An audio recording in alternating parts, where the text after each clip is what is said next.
খুলনায় পূর্ণাঙ্গ cancer, kidney ও হৃদরোগ চিকিৎসা কেন্দ্র স্থাপনে প্রকল্পের কাজে নেই গতি।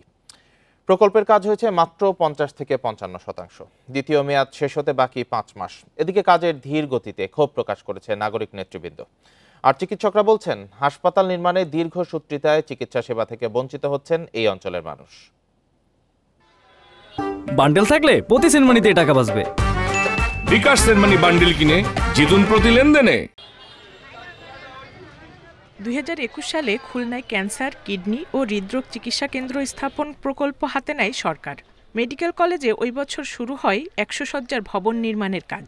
2023 সালে শেষ হওয়ার কথা থাকলেও 2 দফায় চলতি বছর জুন পর্যন্ত প্রকল্পের মেয়াদ বাড়ে। তবে কাজ হয়েছে মাত্র 50 থেকে 55%।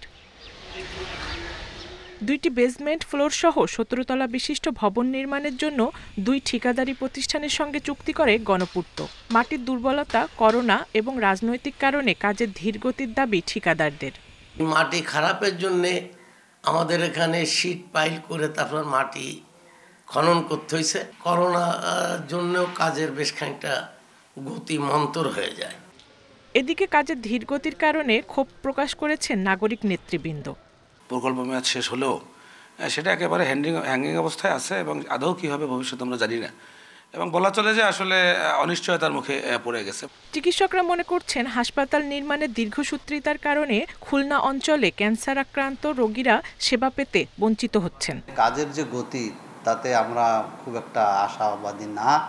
বোধহয় প্রজেক্টের টাইম আর বাড়ানো লাগতে পারে। যত দ্রুত হতে পারে সে ব্যাপারে আমরা খোঁজখবর রাখতেছি।